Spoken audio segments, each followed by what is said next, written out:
आज कोई आंकड़ा नहीं, कोई दावा नहीं, न हमारे पास डायरी है, न लैपटॉप है, न किसी तरह का कोई किसी पे आलोचना करना, क्रिटिक करना।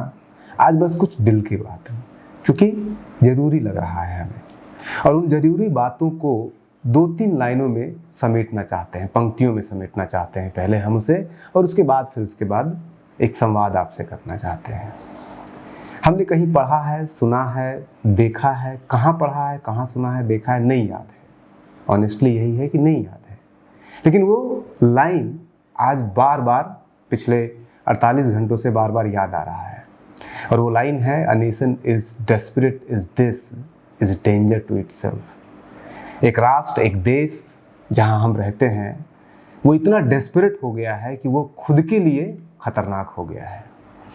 उसी तरह से एक लाइन और जिसमें हम इस पूरे संवाद को समेटना चाहते हैं कि आज भी इस देश में गांधी और गांधी के अहिंसा, और उसके साथ साथ लोग कह रहे हैं कि लोग अहिंसक हो रहा है आंदोलन, लेकिन उस अहिंसक आंदोलन के बीच में आपको बहुत सारे ऐसे ट्रेड्स मिलेंगे जो गांधी को जिंदा करते हुए दिखा रहा है, और इस देश की, इस राष्ट्र की आत्मा में जो धर्म है, हिंदू धर्म, उस धर्म की रूह में जो सफरिंग है, अपने आप को कष्ट देने की जो क्षमता है, उसको सेलिब्रेट करने की जो क्षमता है, वो साफ साफ दिख रहा है इस पूरे प्रोटेस्ट के दौरान। और उसके अलावा एक और बात, बस वो बात ये है कि जो भी कुछ, जिस भी सिचुएशन में आज हम हैं, वो इसलिए है, वो सरकार हो, चाहे हम हैं, चाहे आप हैं, कोई भी है, वो हम इसलिए हैं क्योंकि हमने ही इसे क्रिएट किया है। हमने संवाद के सारे रास्ते बंद कर दिए हैं। हमने संवाद करने वाले जितने भी तबके के लोग थे, चाहे वो स्टूडेंट थे, पढ़े लिखे लोग थे, प्रोफेसर थे, सिविल सोसाइटी थी, एनजीओ थे, जितने भी कैटेगरी के लोग थे जो संवाद करने में विश्वास करते थे, उन सबको हमने, किसी को एंटी नेशनल बना दिया, किसी को टेररिस्ट बना दिया, किसी को विदेशी एजेंट बना दिया, किसी को अर्बन नक्सल बना दिया, और आज हमारे पास कोई संवाद करने वाला नहीं है। और अगर आप इस पूरे सीजीपी मूवमेंट, या फिर सोनम वांगचुक के लिए मूवमेंट, या फिर नीट के खिलाफ मूवमेंट, या छात्रों का प्रदर्शन, जो नाम आप इसे देना चाहें, इन सभी आंदोलनों के बीच में एक चीज़ आपको साफ दिख रहा होगा कि पिछले कई दशकों से ये पहली बार ऐसा आंदोलन है जो इतना बड़ा आंदोलन है, लेकिन इसका कोई लीडरशिप नहीं है, कोई ऑर्गेनाइज स्ट्रक्चर नहीं है, और जो लोग ऑर्गेनाइज स्ट्रक्चर में विश्वास करते थे, जो लोग ऑर्गेनाइज ढंग से आंदोलन करने में विश्वास करते थे, अहिंसा, संवाद में विश्वास करते थे, उसको हमने मौन कर दिया है अलग अलग नीतियों से। उसके लिए अलग अलग लोग जिम्मेदार होंगे। इन 3 बातों तक हम सीमित रहना चाहते हैं इस वीडियो में।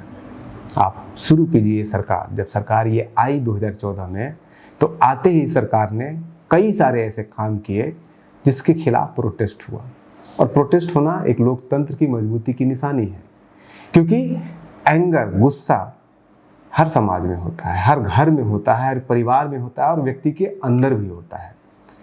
हर व्यक्ति को, हर समाज को, हर परिवार को, हर देश को बहुत सारे ऐसे मैकेनिज्म डेवलप करने होते हैं, ऐसे उपाय ढूंढने पड़ते हैं जिससे कि वो अपने अंदर के गुस्से को बाहर निकाल सकें। हम भी करते हैं व्यक्तिगत तौर पे, आप भी करते होंगे अपने गुस्से को निकालने के लिए। कहीं रो देते हैं, कभी किसी दीवार में मुक्का मार लेते हैं। वो एंगर रिलीज करने का एक तरीका है। उसी तरह से राष्ट्र भी बहुत सारे तरीके डेवलप करके रखता है जो उसके गुस्से को रिलीज करे, उनके लोगों के गुस्से को रिलीज करे। वोट देना एक गुस्सा है।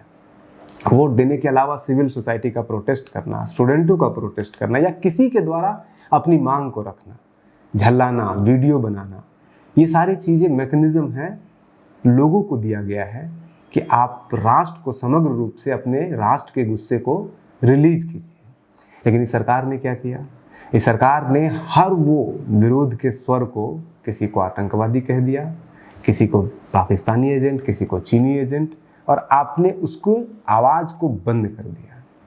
तो अब एक एलिमेंट ऐसा आया है, उभर करके सामने आया है, जो कभी नहीं निकलता था सड़कों पे। वो गुस्सा अपने पड़ोसी पे निकालता था, वो गुस्सा अपनी गलियों में निकालता था, वो गुस्सा आसपास के लोगों पे निकालता था। वो फ्रिंज एलिमेंट होता है, हर समाज में, हर गली में होता है, और वो फ्रिंज एलिमेंट आज जंतर मंतर से लेकर के पटना के गांधी मैदान से लेकर के चौक चौराहे, डीएम ऑफिस, कार्यालय तक पहुंच गया है। अब आपको समझ में नहीं आ रहा है कि इस क्राउड के साथ आप कैसे डील करें। आप उसे भी बदनाम करने की कोशिश कर रहे हैं, और बदनाम करने के लायक है क्योंकि वो खुद बदनाम है। वो कहता है कि हाँ हम हैं फ्रिंज एलिमेंट। वो कभी नहीं आता था आपके पास, वो अपनी सारी जितने भी एंगर होते थे, जितने भी गुस्से होते थे, वो अपने गली के अंदर ही निकाल लिया करता था। लेकिन आज आपने उसे मौका दे दिया है कि वो संसद तक पहुंच जाए, वो संसद की दीवार तक पहुंचे, गेट तक पहुंचे और संसद के अंदर भी घुसने का प्रयास करें। इसके लिए आप जिम्मेदार हैं, सरकार जिम्मेदार है, या वो समाज जिम्मेदार है जिस समाज में या जिस राष्ट्र में जो डिसेंट, या कह सकते हैं जिसे कि आप अलाउ नहीं किया गया उसके एंगर को रिलीज करने का, फट रहा है वो। अब बहुत सारे लोग, पत्रकार से लेकर के सिविल सोसाइटी के लोग, अब ज्ञान दे रहे हैं सभी को कि नॉन वायलेंट होना चाहिए, ये गलत हो रहा है, वो गलत हो रहा है। आप थोड़ा सा इसका सामाजिक अध्ययन भी कीजिए, सोशोलॉजिकल स्टडी जिसे कहते हैं, उसको अध्ययन कीजिए। कौन है, आप मुझे बता दीजिए, पिछले कम से कम तो 25-30 सालों का प्रोटेस्ट हमने देखा है। देखने का मतलब है कि पढ़ा है और वीडियो देखा है। खुद आंदोलन में मेरा एक लंबा रहा है, खुद व्यक्तिगत रूप से रहा हूँ कई तरह के आंदोलन में। हमने कभी ये पिक्चर नहीं देखा था 1942 के जो भारत छोड़ो आंदोलन हुआ था, उसके बाद हमने ये कभी मंजर नहीं देखा था जहाँ पे प्रोटेस्ट करने वाला खड़ा हो जाए और पुलिस वाले को कहे कि मारो, इतनी लाठी मार सकते हो। ये इस देश की आत्मा में जो बसा हुआ सफरिंग है, जो हिंदू धर्म का मूल तत्व है, उस सफरिंग को दिखा रहा है। वो मूल तत्व अब उसी के खिलाफ जो आपने क्रिएट किया है, ये वही क्राउड है जो राम मंदिर के लिए खड़ा हुआ था। अगर आप सही से स्टडी कीजिएगा तो ये वही क्राउड है जो राम मंदिर के लिए खड़ा हुआ था। ये वही क्राउड है जो जुनैद को मारने के लिए, अफजल, जुनैद या खां, कोई भी खान साहब को मारने के लिए निकल पड़ता था, क्योंकि ये फ्रिंज एलिमेंट है। इसको सिर्फ हवा देने की ज़रूरत है। अपने एंगर को निकालने के लिए बगल का चाहे पड़ोसी कोई भी हो, कोई भी निकटतम दुश्मन को ये ढूंढता है। अब वो निकटतम दुश्मन ढूंढते ढूंढते ये संसद तक पहुंच गया है और आपको अब दुश्मन मान रहा है, इस संसद को दुश्मन मान रहा है, इस व्यवस्था को दुश्मन मान रहा है। अब आप अगर कल के डेट में इनकी मांगों को भी पूरा करने का प्रयास करेंगे तो जरूरी नहीं है कि ये आपकी मांगों, आपके द्वारा दिए गए वक्तव्य, आपके द्वारा दिए गए दिलासे के ऊपर भरोसा कर लेगा, क्योंकि ये भरोसा करना नहीं जानता है। ये भरोसा करने के लिए आपके पास नहीं आया है। इसका मकसद मांग नहीं निकालना है, इसका मकसद सिर्फ अपना एंगर निकालना है, अपना गुस्सा निकालना है, जो आपने निकलने नहीं दिया है। कई लोग दुहाई दे रहे हैं, गांधी की दुहाई दे रहे हैं, अहिंसा की दुहाई दे रहे हैं, लोकतंत्र की दुहाई दे रहे हैं कि पत्थर नहीं मारे, ये नहीं हुआ। लेकिन उसी गांधी ने तो 1942 के आंदोलन में, आप मंजर को देखिए, उसी 1942 के आंदोलन में गांधी ने कह दिया था करो या मरो। मतलब अगर आत्मरक्षा और हिंसा में से एक चुनना होगा तो गांधी ने भी कह दिया था कि आप आत्मरक्षा को चुनिए। और ये लोग वही आत्मरक्षा चुन रहे हैं।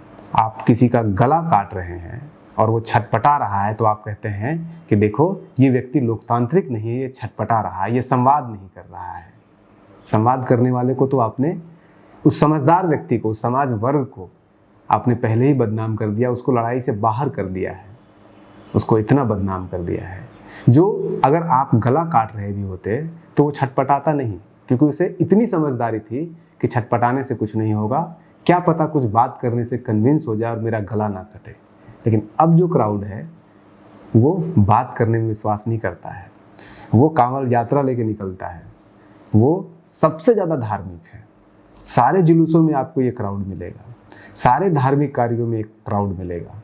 और ये इसलिए जाता है उस धार्मिक क्राउड में क्योंकि उसे भी लगता है उसके अंदर, क्योंकि वो बेरोजगार है, वो नहीं पढ़ पाया, वो नहीं अपने रोजगार को ढूंढ पाया, वो अपने जो भी उसकी मुश्किलें हैं उसको दूर नहीं कर पा रहा है।